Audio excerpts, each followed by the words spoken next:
Welcome to the Love and Victory Show with Val, where we will bring you candid conversation. In each conversation, we will talk about real life ups and downs while tackling unresolved matters.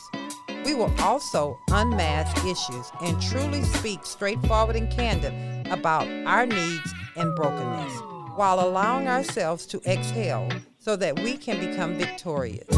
This is a place where you can be open to the possibilities of living life in abundance while gaining tools to become bold and complete. So let's get to it.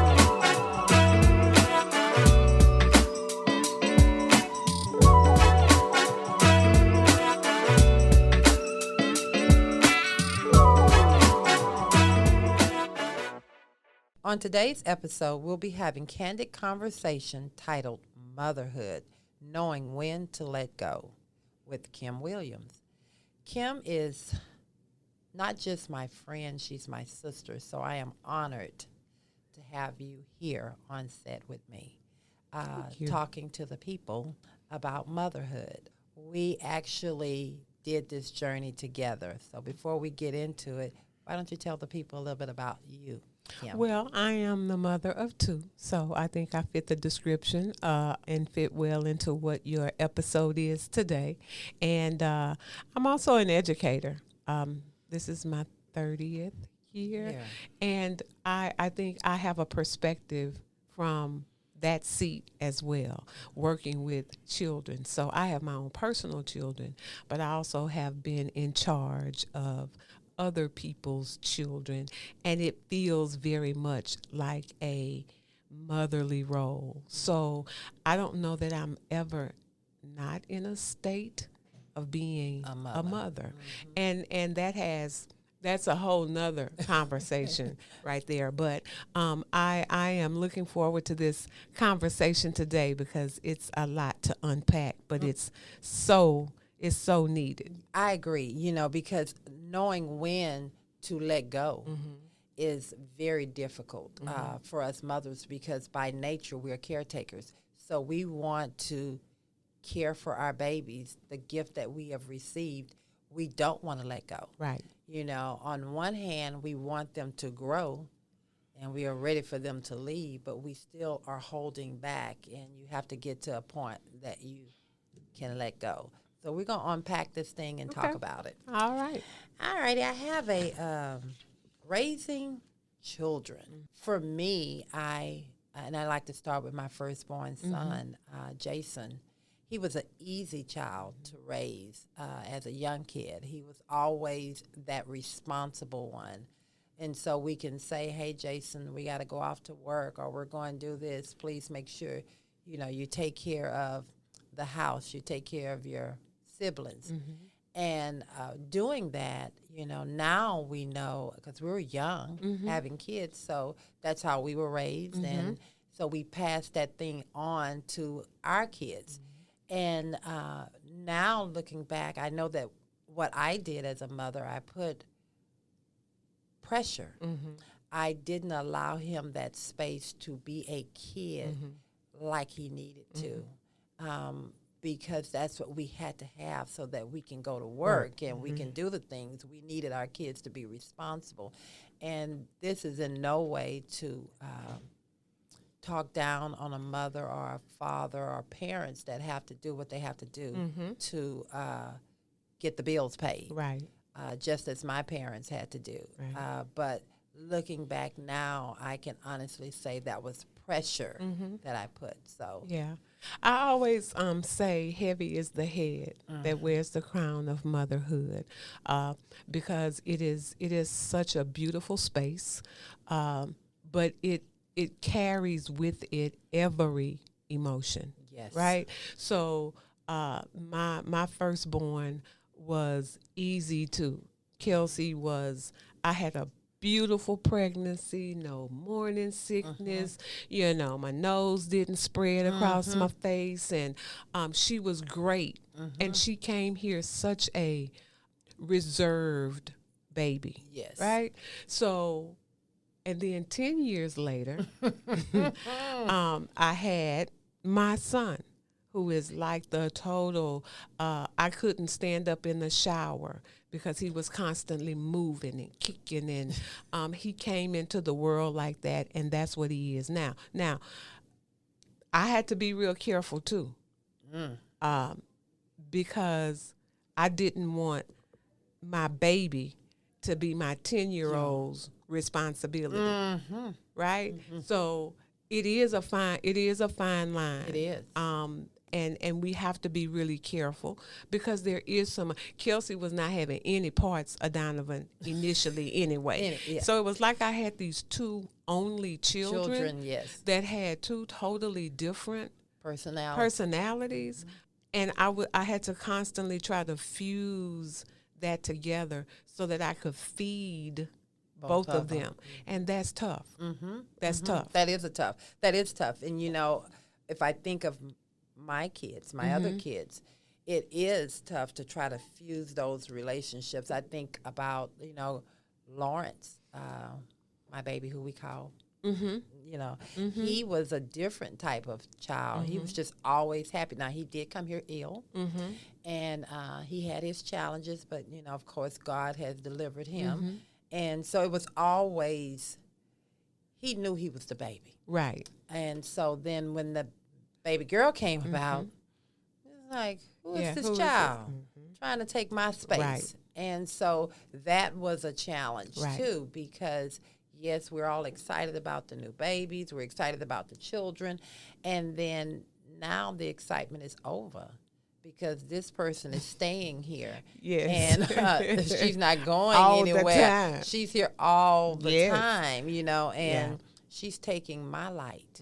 So that was a constant weaving and battle. And then we're on to school. And so that raising children is different. It's different for each child, should I say. Kim, let's talk about this. Your mistakes or your kids' mistakes in raising them. Can we, how could we, what can we say? Were there any mistakes? Oh, absolutely. You know, I want to piggyback off something you said, too. I think all of this for me, and I know this to be true about you, when you have a great example of a mother, it makes it a lot easier. Yes. So I had that, and I watched but you can't do this thing without any mistakes. Right. Man, I'm just glad I didn't kill one of them. You know, I probably gave him too much medicine. Oh, my son, I used to give him Benadryl. Yeah. And people be like, girl, you gonna kill, don't give that. Girl, he got to go to sleep. He got to go sit down somewhere. Here, come, you itching or whatever, come on, take this Benadryl. You'll be all right. You know, we try so many things, and we do make a lot of mistakes. Yes. I certainly did. In trying to always make the right choice, you make mistakes along the way. You know, and a lot of that, and Kim, what you think, I think a lot of that is trying to measure up in our own mind of what motherhood looks like. Yeah. You know, you said something so true. We had great mothers, examples. However, they had their own struggles. Yes. We didn't see it. Yeah. What we saw is them being great mothers. Right. And it's not like you can go and say at that time the things that they had to do, go to work or whatever, was bad. Right. Because they were great mothers. Right. But I know now through the conversations I've had with my mother that there was a burden. There was a heavy burden of making sure she was spending enough time, she was doing, and we were good. Yeah. You know, you got to nurture. Yeah. Like you say, you're with Jason, you know, his personality, and then Lawrence, and then Angel. And you have all of these kids, they're here every day. Oh, it's God. 24 hours. Yes. And, you know, once somebody has to, I used to always say, because both of my kids are athletes. However, I don't know how mothers do that and their kids are close in age. Right. Because one has to be over here and the other one, I mean, it's a lot, but you're trying to nurture each of those individual people and also maintain a family unit. And the difficult thing, and I want to say, I said I have 5 kids, but I have 2 bonus kids. Yes. And so those kids for me were my children. Yeah. I mean, Lanita was my baby from the hospital. Right. Monique, those were my babies. Right. However, that was a difficult transition because of how they came. And so talking about that and making sure that you nurture and you take care of them and you make sure that your 5 kids are whole. Right. And they're one unit. Right. And you keep the noise out of grown folks and people wanting to stir the pot. And so my children have always been my babies. And so, however, even in that situation, we make mistakes. Yeah, we make a lot of mistakes. We make a lot of mistakes. We say the wrong things. Yes. I have forgotten to pick up Kelsey from school one time, and it was 7:00 at night, and the school didn't let her come in, and I'm racing down the freeway. Yes. But she was sitting on that bench, waiting on you to get but there. my heart was in my eyeballs maybe because so many things could have gone wrong. Well, that's probably why you and Lawrence are so close, because Lawrence forgot our child Jason at the basketball court. And if anybody know anything about Parkland in Galveston, he comes home and he had taken him to the game, to the park to go play ball with him, and he gets out of the car, and I'm like, "Where's Jason?" Oh, shit. I forgot him. Yeah. And all I could do, literally, was I couldn't breathe. Yes. It's just sit there on that porch. Yeah. Because I didn't want to get in the car with him. I didn't want to go. I couldn't go. Yeah. I just stopped breathing. And all I could do was, since we're on the air and I don't want to get this show banned, all I could do was just think in my head and call him everything but the child of God. But at the same time, thank God and just say, God, please protect my child. Yeah. And when he got there, what was Jason doing? Sitting down there playing with the other kids, and it's just, again, that's that. But I was working. Yeah. And the day just got away from me. Yes. And normally she would have been there. And I just thought, well, where's Kelsey? Yes. And I said, I haven't even gotten the girl. I haven't even gotten And that up. was pre-cell phones. So there was no way. The school was closed. Yes. I was mad that the people had left her out there. But, that was I your didn't come pick her up. Right. So it's, we look back and think about how much favor and how much we've been covered in those mistakes. Yes. I think God always watches out and protects mothers. Yes. We're like a national treasure. Yes. When you're a good mother, you can make those mistakes and be covered. You're gonna be there. You go. Yes. And I think about it was a mistake. Yes, we forgot, but it really wasn't a mistake because see, what I can look at it now, what God was showing me in that. Even in that setting, I got you. Yes. I got you. Absolutely. So, yes, we made a mistake. He forgot. Who forgets? But I'm sure he's not the only one. You're not the only one. But God showed us then. Right. Even when we were so young. Right. And we didn't have the relationship that we have with him now. Right. That he had us then. That's so correct. that was something good. Now, when it comes to our children and our mistakes, did that impact Jason? No, because he didn't even realize what had happened. He was like, "What's the big deal?" Because he's sitting there playing with his little friends with in the dirt. Right. So did that impact Kelsey? You know what? I think I had trained her so well. She was sitting on that bench, and I was like, "You didn't try to go and call anybody?" She said, "No, I knew you were coming, and I wanted to be right here because I knew if you didn't see me, you'd be worried. So I just sat because I knew you were coming." She knew. Now that gave me a sense of peace because she knows I'm coming. She knows no matter what. Now something not right, but let me just sit right here Because Mama because comes. she's something going on, but I'm gonna just sit right here. But Wow. she'll be here. So yeah. And that was profound at that age. Yeah. Now, how old was she then? She was in middle school. She might have been in sixth. She might have been in the 6th grade, Look at so that. maybe about 11. Yeah. Yeah, wow.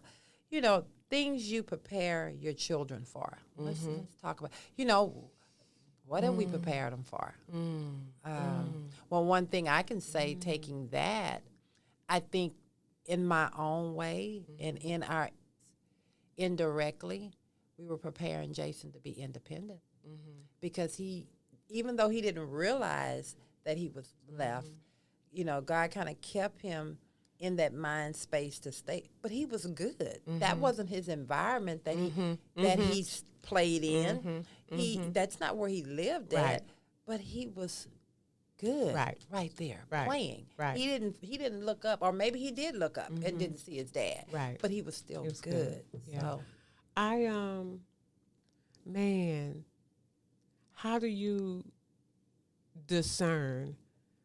My daughter is, I have been on her neck because that's how my mother was with me. You got to be independent. You got to be able to take care of yourself. You got to go to school.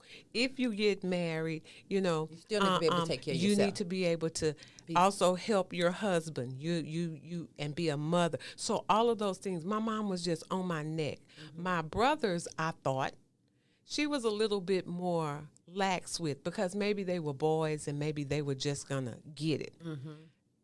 And it's very ironic because that's how I have raised my children. My daughter, I mean, hey, you need to do this, and it. Just like that. It was very precise.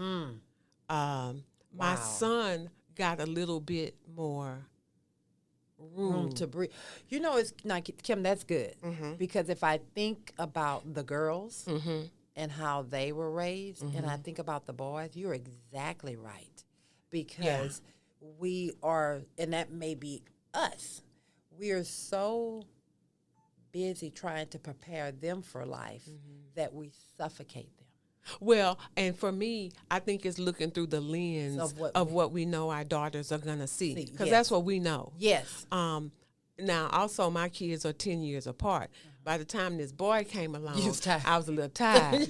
Kind of like with age. He might not, I'm going to whip you later. Because right now I can't just go over there and sit down. I fell asleep, So it's some of that, too. Yes. And I look at this climate now, even, I worry about my daughter, but I know her to a T.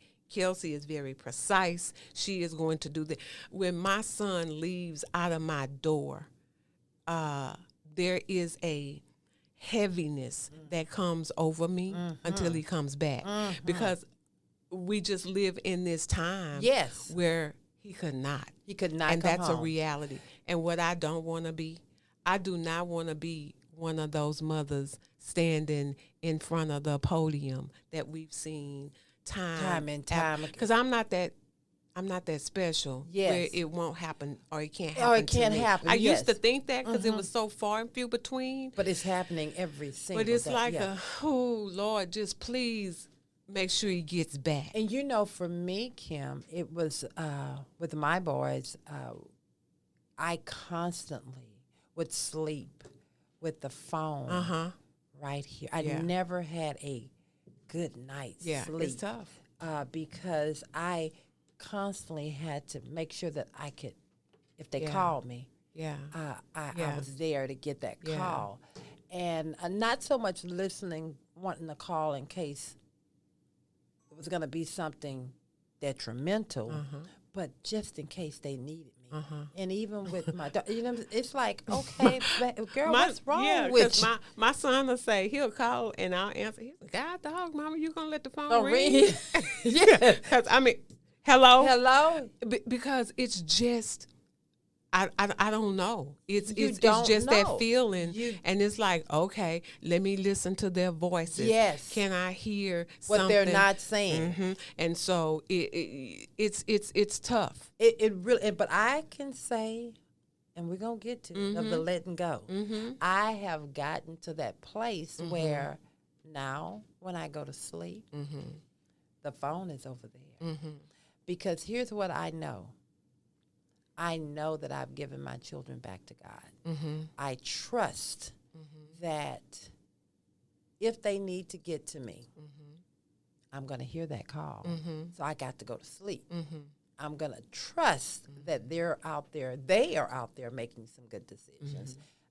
But we also have to be wise that just be careful. Don't be out late.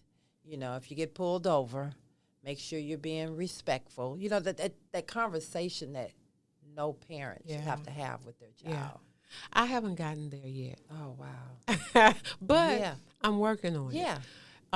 Because I have to. I'm good when they're not at home. Like if Donovan's off at school and Kelsey's gone, and I'm at my house every day, I get into my rhythm of being at home. It's when they come home, the stress, and the stress level immediately goes up.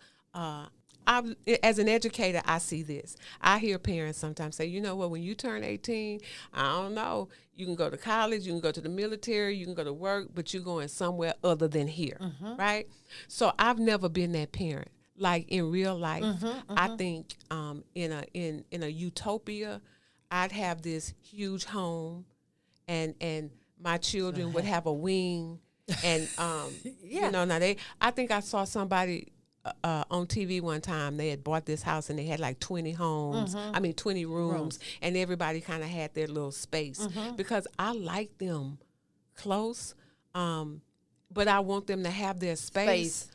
Which is weird. Yeah. But again, Kim, that's not really weird if you can do it, because actually Daddy bought this big old house on with the intent thinking we gonna stay, and him and Mama almost about got a divorce because she's saying you got to go.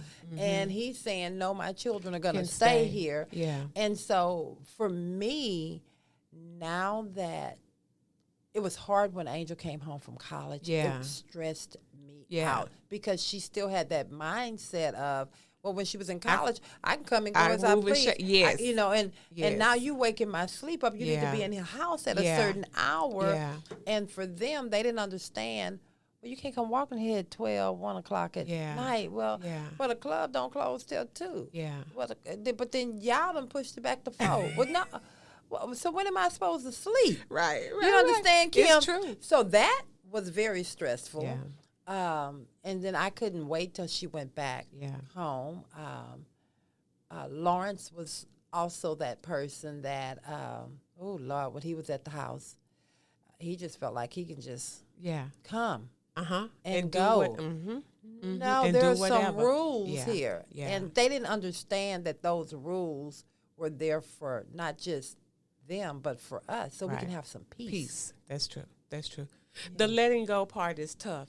And what I am learning to do is trust God more than I have before, because I learned what my situation is. It comes from a place of, as long as my children are kind of with me and around me, I can control this situation. And I feel good. Everybody is safe. Everybody's doing what I need them to be doing. And so I feel good. So you're the one in your mind believing you controlling everything. I got all this because they're right here. They're doing exactly what I need them to do. And you was weighing yourself out. And so then losing that control was a very, when my son went off to college, I think I cried the first 6 months. Because I was like, well, what am I going to do? What am I supposed to do? And I don't have nobody in here I could tell what to do, and take the trash out and make sure you do. So it's giving that control up, and I don't necessarily not trust my kids. It's the world. It's the world. It's that's who you exactly come in contact That's with. exactly what it is. How do we really prepare them? I don't know that we do, because we spend so much time. Well, they live with us and they're under our control. Right. And then when they go off, they're in the wide world. Yes. It might be a speed bump, a stop sign, a red light, a caution. There's so many things and bells and whistles out there. I don't know that we teach them really how to live in the world. We teach them how to live within the world we create. And that's it. We don't teach them how to live in that world. Yes. We teach them how, in our rules, in our space. and what we have reach over. And so when they get out there, they have to find their own space. Yes. And we just hope and pray Right. that some of the trinkets that we dropped in there, it comes back to their remembrance because we didn't teach them how to live out in that world. We protected them from it. Yes, we really did. We do. As our parents, we still do, as our parents protected us. And I think that's indicative in families. In most, not all, in most families, because then once you go off to college or you go out into the world and get your own job, now you're out there and there are no buffers. There are none. Nobody was gonna call me if you came into your dorm room at 4 or 5 o'clock in the morning. I had no way of knowing. So there are no buffers. I wasn't coming to look for you. I wasn't coming to look for you. The door wasn't gonna be locked. So yeah, I think the heaviness of that is I've become lighter just because my journey in spending time by myself with my children being gone has really caused me to have a much greater relationship with God. And I can now hear. I was so busy as a mother, just being a mother. And so when they left, it has given me time to stop and hear and listen. And even if they mess up, he got them. He got them. Because I can't fix it. I cannot. But the thing is what we did is we wanted to fix. That made us feel a sense of, I could do anything. I can, yes. It's on my chest. Girl, we can do it. Yes. And that's the craziness of it. Because what we're saying to our children, whether we realize it or not, knowing now, we're teaching them not to be independent, not to be a independent thinker, not to make it. Don't worry about it. If it get too bad, call mama. That. Thinking about it now. Wow, that's mind blowing. Yeah. Ooh, it is. There's some good conversation here. It is. Maybe we should have had this a few years ago. but again, who knows to put this in a book? Right. Like because you don't know what those experiences are. You don't know what those experiences are going to be. And so we're kind of now ourselves as new mothers, we're out in the world. And this little baby, I vividly remember when my mother died. Kelsey had just turned 4. The first 3 years of her life, she stayed with my mom. My mom retired. She wanted to take care of Kelsey. And so I would go to pick her up, and she wouldn't come home with me. Because she wanted to be with She wanted to stay. Okay. That's how we are. We're special. Yes. Okay. And so, but when my mother died, I looked at Kelsey and I was like, Lord, now what am I supposed to do now? She got to stay here every day. I don't get a break. She wasn't coming home. Right. And, I was just dropping by to see her and maybe on the weekend, that went away. And that buffer, that cushion, that support, and that incident dropped me dab smack into motherhood. And what it meant, and what I had to do, and the tremendous amount of sacrifice that you make is nobody can ever prepare you for that. And that's it. Nobody. I don't think that there is anyone that can prepare a mother. Don't get me wrong. There are all types of mothers out there. But a true mother that is connected to her children, that is, and I think please understand how I'm saying this, and I think every mother have their own way based off of their own experience of growing up and parenting with their mother, of how they're going to mother their child. There are some mothers that had no mother in the home. Right. So maybe there was a grandmother that they learned something from. Or maybe there was no female. So they only had a father or a male's perspective. So their mothering would be different. But I think for me, having my mother there and watching my mother be so selfless, it took me two ways.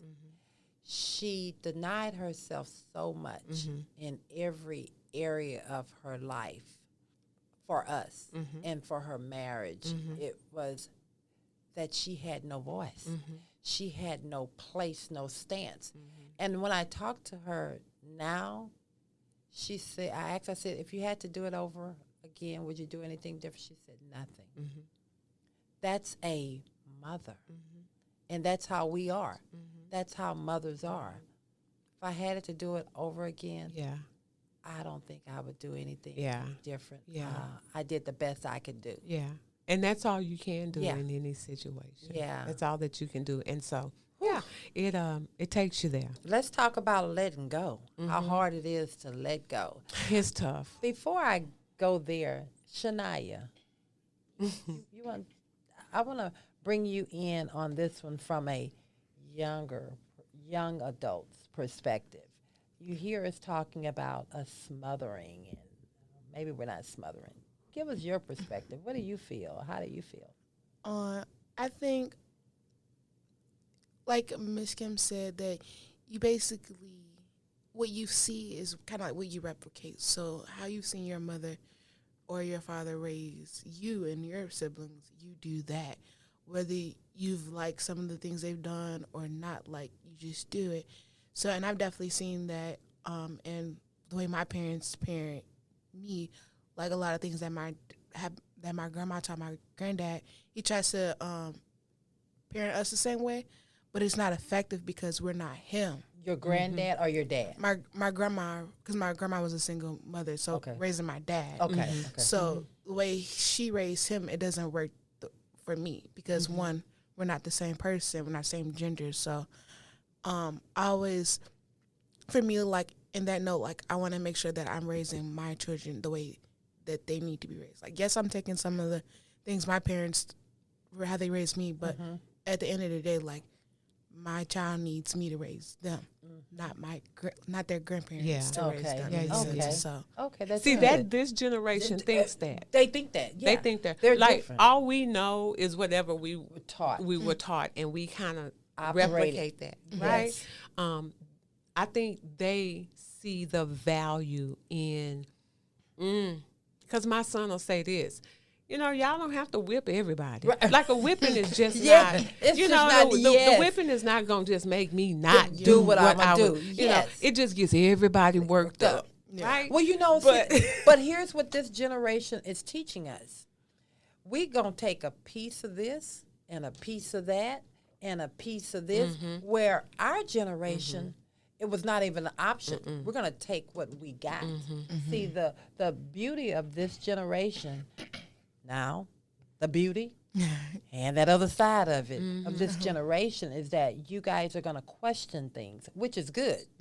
And you're going to take what you can from. Now, the problem with this generation, in my opinion, is that they tend to only see things their way. That's absolutely right. And they struggle with taking good constructive feedback because you guys don't know it all. So you have to take some of the experiences that, you know, just, even if you don't agree, just listen to it. And just throw it on in the back, and somewhere down the road, hopefully you can. Because I know this. As a teenager, my mother and I had a really tough time. Because, you know, I was she was so busy talking about being independent, and that's what I was trying to be. Now, you want me to be independent, then let me do it. So I gave a lot of pushback as I got through college, and then I became an adult and a mother. My appreciation for my mother grew by leaps and bounds. Now, I was 31 when my mother died. And I will say this to anybody, anywhere. There is not an event that is so life-changing than that. When I see students at my school and they are having some type of trauma or behavior issue, the first question I ask is, where's your mom?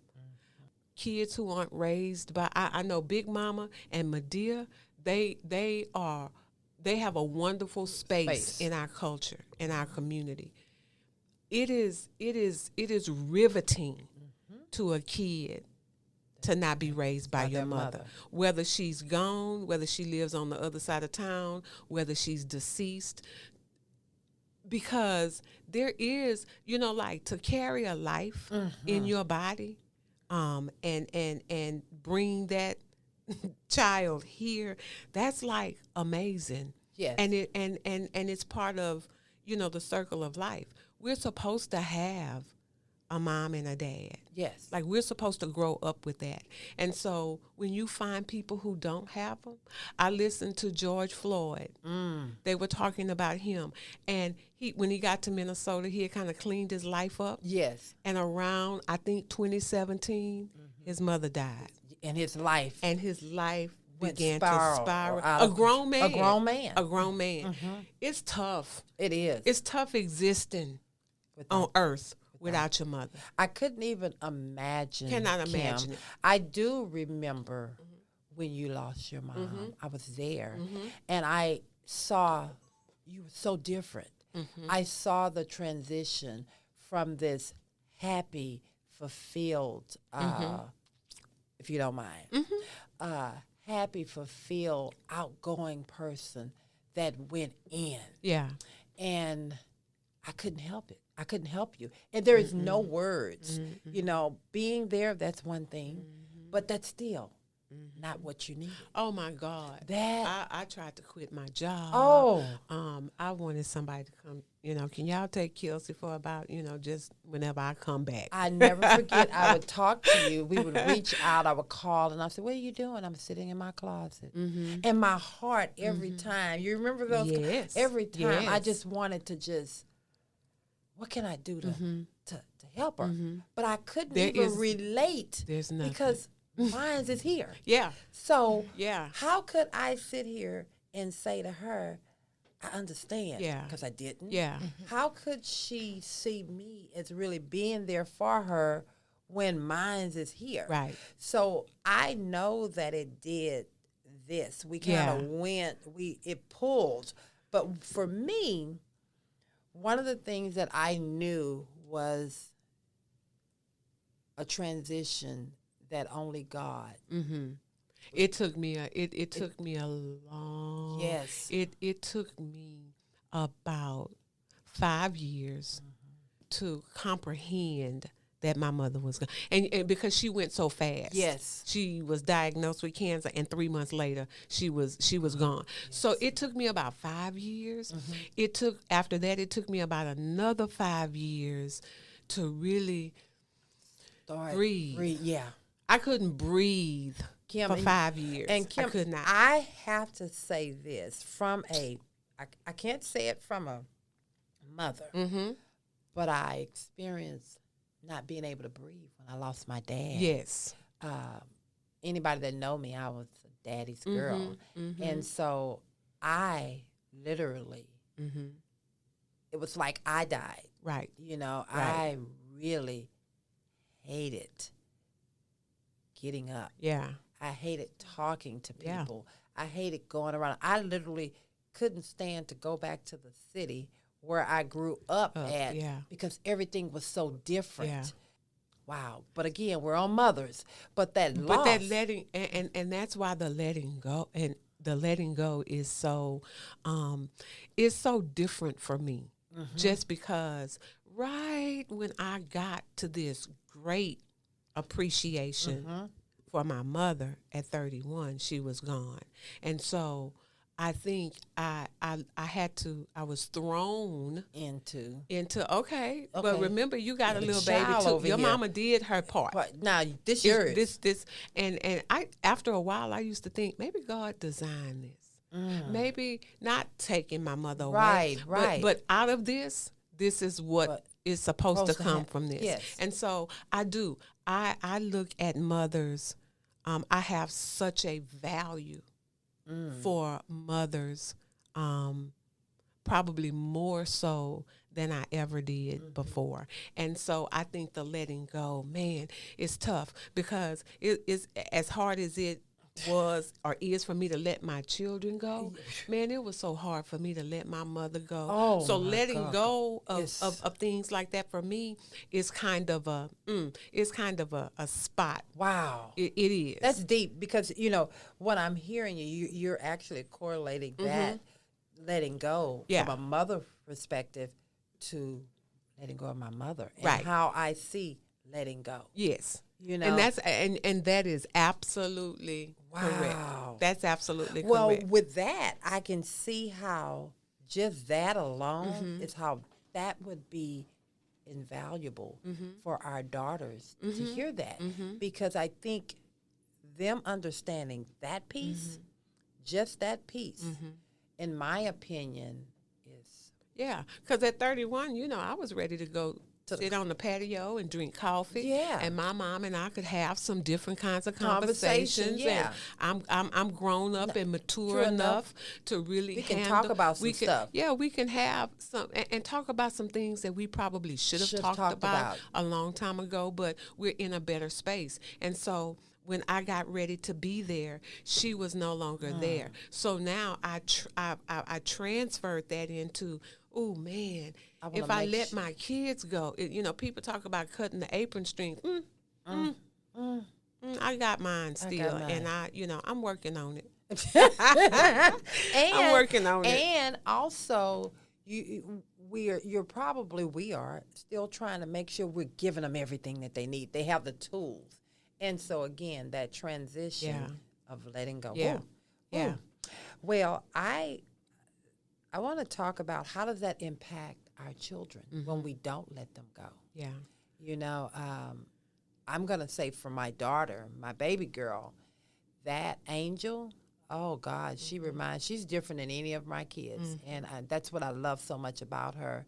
At the same time, it drives me crazy about her because she is that person that is going to express how smothering her makes her feel. Or because she broke me down one day and told me, Mom, you think I don't listen to you? Yeah. You think I don't hear you? Yeah. She says, but you don't give me the space to make my own decisions. Yeah. And that, for me, initially put me at a defense. Now, Yeah. because it made me question, Yeah. so you don't trust my motherhood? Is there Right. something wrong with it? You understand what I'm Right. saying? But it really now, I'm learning. I've learned to just listen. Yeah. And it's Yeah. still a constant Yeah. thing, but I don't offer too much. Yeah. I've gotten there with Kelsey probably because she's closer to 30. Yeah, her an angel. And I can, and she'll brush me off. She'll put me on do not disturb. Girl. She might block me. Yeah. She Yeah. may do a whole lot. If she wants to talk, she She'll- will, and if if she she doesn't, don't, she she doesn't. won't. So I've gotten there. I just think from my son, the societal issues Yes. always have me in an uproar. Now, my son will say, Mom, just relax, please, chill. And I do need to do that. And I mean, he's made some mistakes in his life. Well, we all but have. but haven't we? But yeah, and he's 19, and he's going to do but that. they need to make these need mistakes the so that they room. can grow. Absolutely. So that's one of the things of letting go too. Yeah. Trusting that we have put enough into them. Because now we're not talking about them. This letting go thing is really about us. It's really about us. It's about us. And it is. And Donovan and I were having this conversation, and I was like, look, Donovan, I think I found it. It's my anxiety really increases because when I lose control of a situation, because I like things to just be in order and peace. And everybody everybody has everything. When I lose control of a situation, my anxiety goes up. And now I'm all over the place. And he's like, yeah, just let it go. Now, I have to be careful with that because, again, and I'll take this back to when my mother died. I had a pastor tell me, it's time for you to let that go. And that was probably the most painful thing anybody has ever said to me, because there's no way possible I could let the death of my mother go. And that part there, Kim, when I hear people, because that was said to me about my father. Well, how dare you Yeah. tell me I Yeah. need to let that go or Yeah. how I need to deal with that? Right. Only God himself Yes. is going to get me through that. that, yeah. But for you to tell me Yeah. that, Yeah. now you're just diminishing Yeah. what they were to me. To me, yeah. So obviously, Somebody I can just say, okay, let me box you You up in and put you over there, here. and you so nice Yeah. and at the, yeah. Yeah. But with my kids, I'm learning to do that a lot more, and it helps me sleep at night. Yeah. A lot better. I pray a lot about it because I know it's a point of contention for me, and it's not just cutting the apron strings. I really have some issues with letting things go. And it Wow. comes from a space. Yes. It comes from a place where I had I had my most devastating loss. Yes. And had to Let it go. try to, and I've never let that go. And you know, I don't think letting go equates to forgetting. Yes. I do think recognizing that you don't have control. Yes, now that's it. You understand? That's it. Because, and at some point we'll get there. Yeah. You know, but I think those are the things that we kind of. You could never forget your mother. Right. Not one thing Right. she ever did. Just like I could never forget my dad. Right. But I had to get to this place. Yeah. You finally can get, I'm telling you, it took me a very long time, but I got to a place of, some days I'm balanced. Yeah. Some days days I'm it's off. all off the And chart. you know what? Yeah. I just let it come. And some days I'm really good with my kids are here, there, and they're doing their little thing. And some days my anxiety is on 10. And so I take each day for what it is. And what I have done is I've gone through the process of learning how to rely on God a lot more.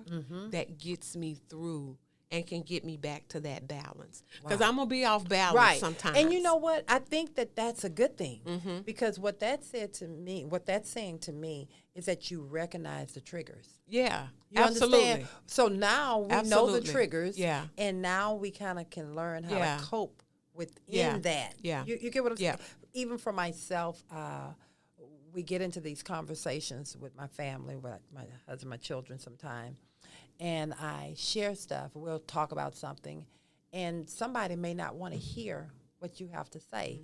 So what they'll do is they'll try to take the conversation. And I call it noise. Yes. And so I don't allow those Yeah. triggers to Yeah. take me where Yeah. I used to go. Right. I just say, oh, that's noise. Right.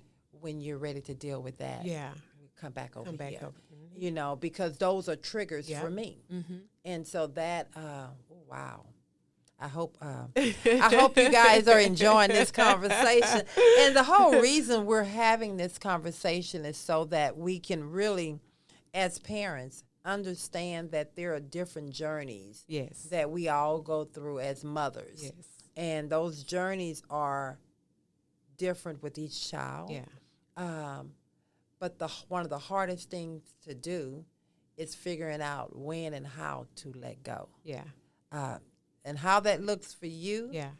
I think- may look yes. different for me. Absolutely. But it doesn't mean that what it looks like for you is wrong. Right. Nor is it Right. for me. I think it helps us get back to what you said, trying to find a space for us. Yes. Like I'm a mother. I'm going to be a mother Till I forever. close. Yes. Right? And so I have learned to be comfortable with that. I think I've met some women who they're so happy for their kids to reach 18, and then they can create this whole another life or this whole another thing for them. But for me, like in reality, I don't know that I envision a life where my children are not a part of that. Right. I don't know. I don't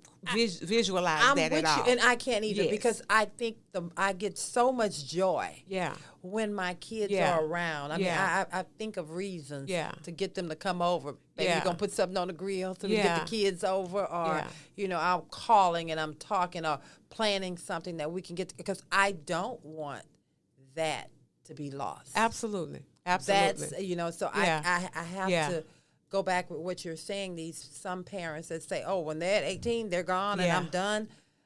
I just couldn't even phantom Yeah. that Yeah. because I don't ever want them to feel Right. like I'm done. I'm done. Absolutely. Absolutely. I'm done. Absolutely. But I also have to be this person and this parent, this mother that have to understand that they got to bump their heads. Oh, absolutely. I got and those to let boundaries. there you go. They have, see, now we created some for them. Yeah. Now they're creating some for us. us. Absolutely. You understand? Absolutely. And we have to respect that. Yeah.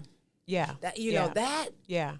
that's a Yeah. hard thing That's a for hard- us controlling mothers Uh-huh. to be able to do, because even though we're controlling, we're protecting. Yeah. And so, Well, we're always in that mode. yes.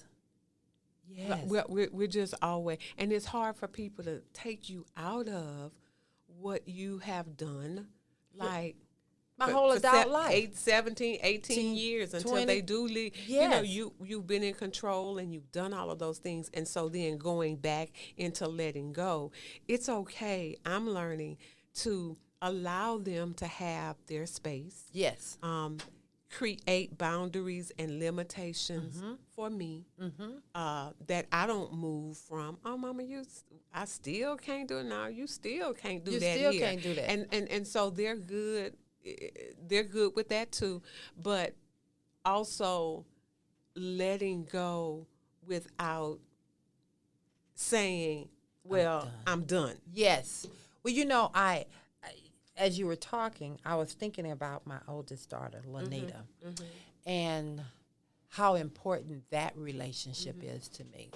All of my kids are very important, but that's my bonus baby. Yes. And she's my relationship with her is different than any other kid. Okay. And what I mean by that, and maybe because during they're older than me, I always tease, she's getting ready to celebrate her 40th birthday. Okay. But there is nothing we can't talk about. Right. And there is nothing she can't share with Right. me and feel like I'm not going to judge her, which is not any different than the other ones, Right. but I think she takes my mothering a little different than the other ones. She said it best one day, is that I love getting advice and talking to my mom, talking to you. And I asked her one day what she meant by that. She said, because you give me the real, the honest, and it's something that I can't get from anybody else. Right. I don't want to get from Right. anybody else. And to hear a child say that back Right. to you, Right. it really does something to me. Right. That, remember that mother that loves to mother, and that. Absolutely. And I know that my boys and my other daughters, I know that they have because we have our own special relationship. You know, I have that special relationship that with Angel that nobody else can get into that space. You know, and I think about Lawrence. Now that one there, that's my, that's my everything. You know, he can drive me crazy at the same time, bring tears of joy to my heart. Right. If I call him right now and say somebody, or he hears somebody done said or did something to me, he gonna come unglued. Right. It brings me back to when somebody said something on social media, and he lost it, and he just don't play when it Right. comes to his mom. And then I have Jason, who is the protector, Yes. who has no understanding. He's just gonna protect his whole Yeah. force Yeah. there. You know, so every kid is different. Well, we used to think that my mom had a favorite. We used to think that Yeah. my oldest brother, Britt, was the favorite. He was the first grandchild, and he was my parents' first son, and he was a boy, and all of that. And so I later learned in life, my mom was like, I don't have any favorites, but I know each of your abilities. Yes. So like, you know, my mom could send me to the store and I could pay. I knew how to write a check. I knew how to fill out that little bill. Down at Alderigi. I could go and I could buy anything. And it was gonna be cigarettes, precise. it was gonna be, everything was gonna be in order. I could go to the bank for my daddy and deposit or do whatever. My brothers weren't gonna do that. So my mama didn't send them. Right. But there were some things that they were much better at than I was. And so you create these. Kelsey will say that, you know I'm not the favorite anymore. Yeah. And I think our children look at our mothering and they see spaces where they think one of us is being treated a little bit differently than the other. But they're right because they're different. Now that's, you know what, I like that. They're different. Because it's not that one is more special. Yeah. They're different. Yeah. And so their difference, they have to be fed differently. What I needed, my brother didn't need. Yes. And what Kelsey needs, Donovan doesn't need. And we go exactly we go what around Jason with that. and yes, it's they're different. Yes, they are different. And my mother used to say it. You can, if I don't care if you have 10 children, you're gonna have 10 different personalities. Wow. And the beauty in mothering is how do you mesh and fuse and have those, draw the best. Yes. Out of all 10 of your children, whether Lord. it's 10, 5, 2, 1. 1. Yes. You know? How do you do that? And so, that's Wow. what that thing looks like. Wow.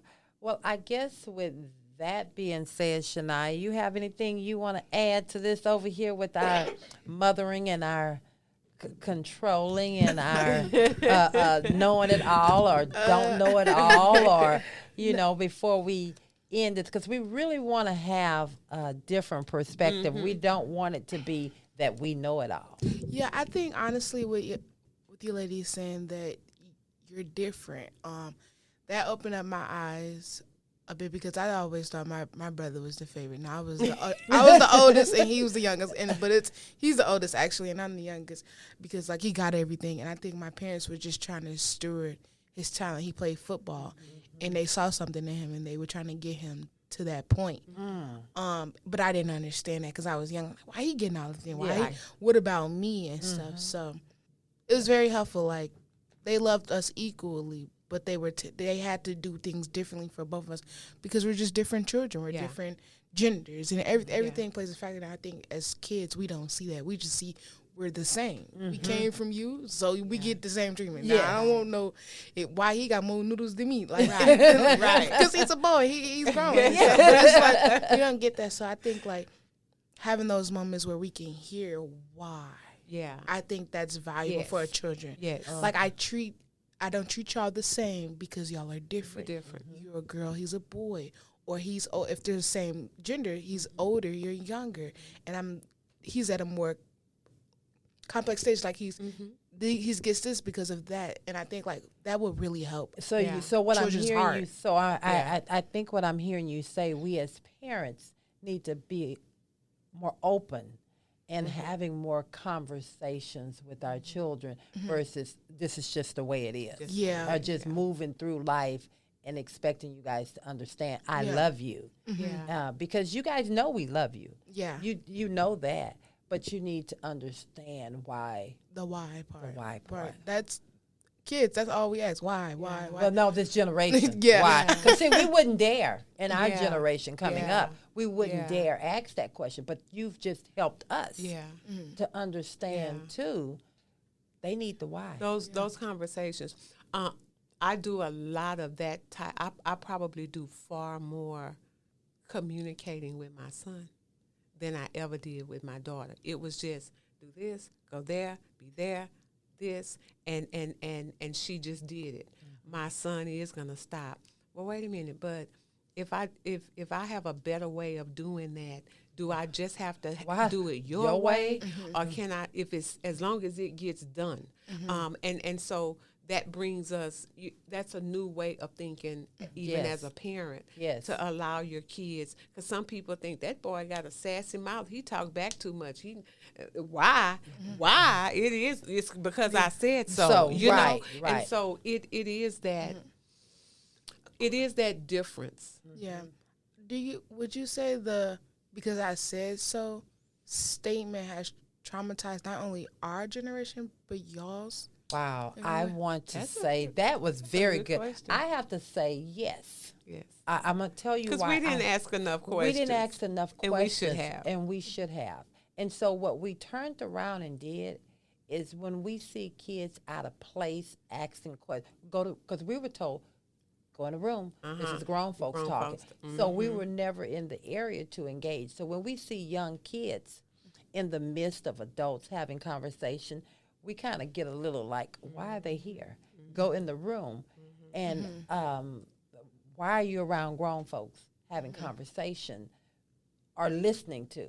Yeah. And I think we have to look at that a little different now. Yeah. I think we need. It's tough to let it go too, because a lot of it was like our parents. I can see my grandmother and her sisters and my mother and aunt sitting in the table, and once we got outside, we couldn't even come back in. Don't come in here around this table. And it was more of a, we're talking about things maybe that you guys don't need to know about and hear, and there might have been a level of maturity.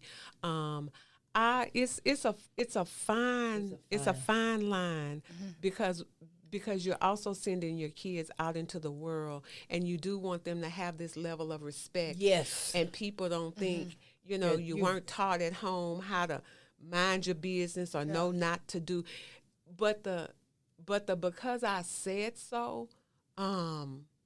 I'm going to say this. That could be a double-edged sword. The because I said so doesn't give our kids enough information. Opportunity to make decisions. But it also was a way, I think, of parents protecting us. Yes. I'm not getting ready to sit here and explain all of the reasons. I just know, don't put your hand on that stove. Because it's hot. Because you're going to burn your hand. And we trusted that. Yes. Now, here's the thing with your generation. You're going to want to go over there and dance around that stove. And you're not going to believe that, based off of what we said, your hand is going to get burnt if you put your hand on that stove, because you guys are so technology sound and so smart. Y'all done figured out, y'all think, how everything works. And so therefore, you want to go do it your way.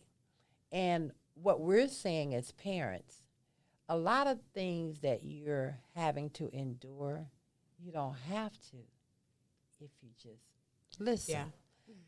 But there are some things in life you have to experience, and we can't protect you for that. But just listen. See, we saw the flame, the burner with the flame being on meant the stove was hot, and don't touch the stove. What you guys will do, y'all will go touch by the oven door, and it might be warm. Warm there. So see now, mama, ain't that bad. This ain't that hot. And then you're gonna play around with the handle and all before you ever get to the real source of the heat.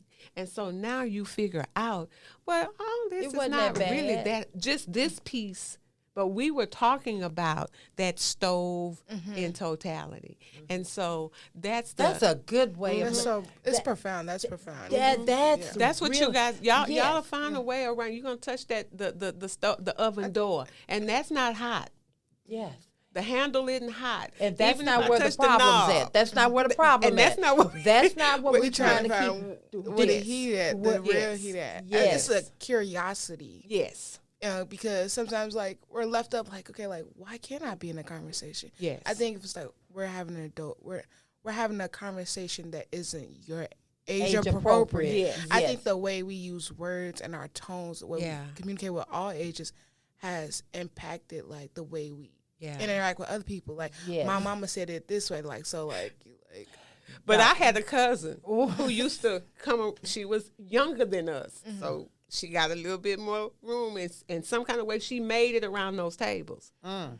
And this cousin, she knew all the tea. All the tea was We'd going. be outside, and she'd come outside. Ooh, you know what Amy said? And it was stuff because we knew not to go in that room. Yes. But she was younger and came farther, much farther behind us, that she started to test those waters. And what did she do? She came right outside to tell all the business that was supposed to be left at that table. And so I just think it's I do think now in communication is so key. Yes. Most young people want to know why. I think there's value in wanting to know why, because there is a curiosity. You can't ask a kid to become independent and don't allow them to be curious and experiment and go out there. Oh my and God. get it. Figure Yeah. out Oh what my God. independence That is. is so true. Yeah. Because we can't expect you guys to get it and still not trust Yeah. that what we've given Yeah. you, you're going to be able to get it. What's going to be important is how we communicate. Yeah. Because just telling a child, because I said so, Yeah.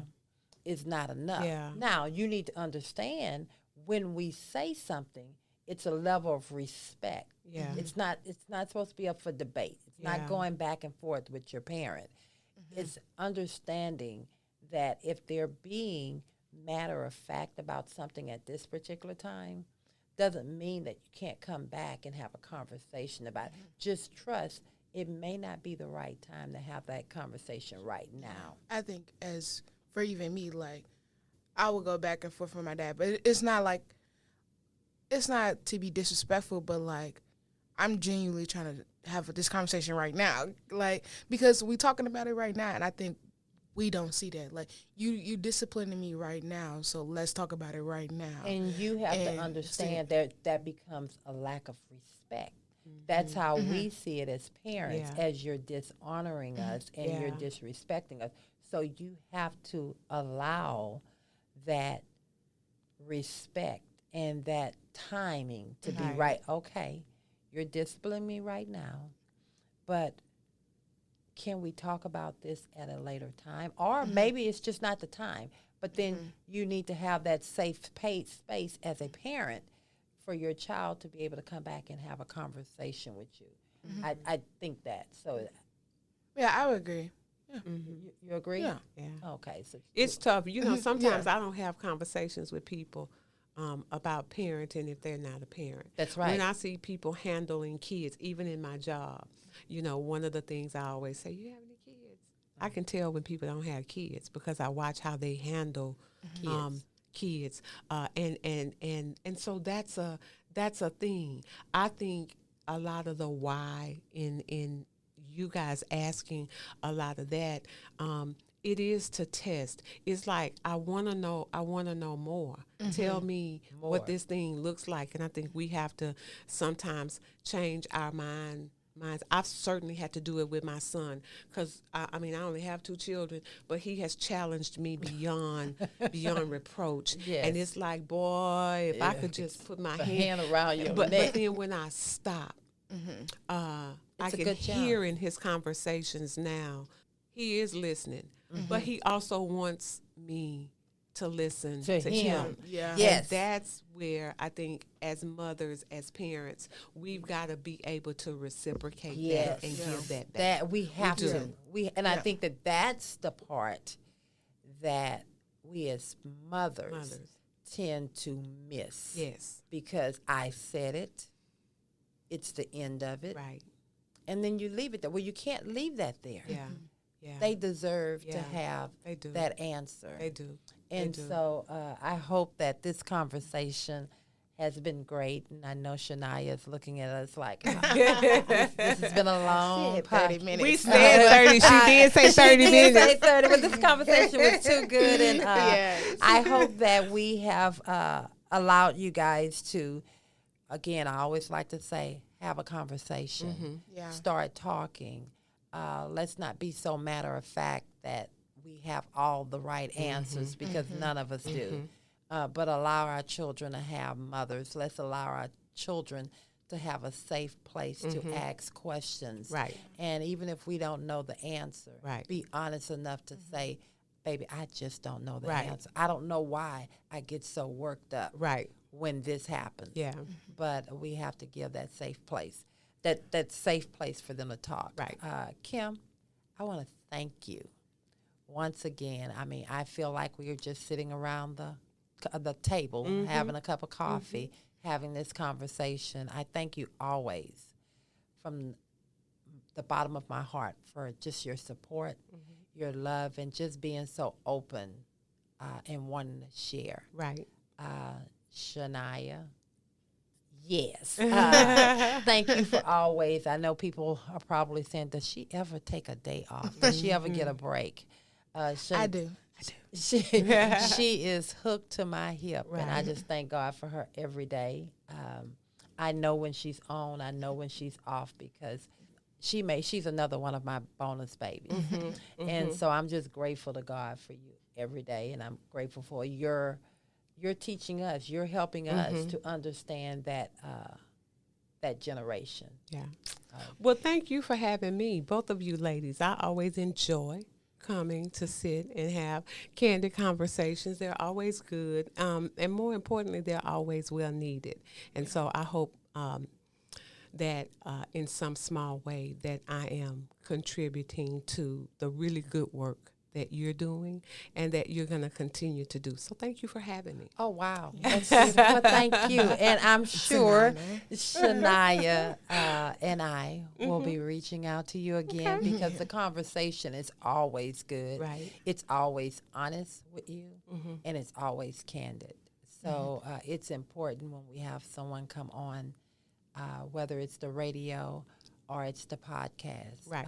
You give the listeners the honest truth. Yes. So Yes, yeah. thank you. Yeah. It's such an honor to be anytime in the room with you, Miss Carter, and as well as you, Miss Kim. To just even be invited in the conversation was good, and to just learn, because I really did learn something. I'm like, I can't really remember off that, but I know like I learned something, and to even be a child and still help a parent, like Yeah. I think it speaks values, because I don't think it's a norm for parents to learn from their child, but it's a norm for children to learn from their parents. Yeah. Well, and the profound thing in that is we all We can all learn do. from each other. Yeah. And so, that's the thing a conversation Yeah. will do Yeah. if you just have it, Yeah. you know. Yeah. So thank you. And I think in the letting go, I'm going to say this. Okay, In come the on. letting go, we are able to learn from our children and detach a little bit and open ourselves up to be able to learn. But Yes. we do have to let go and step outside of that boundary and give that space. Yeah. All righty then. Until next time. Thank you guys. Thank you.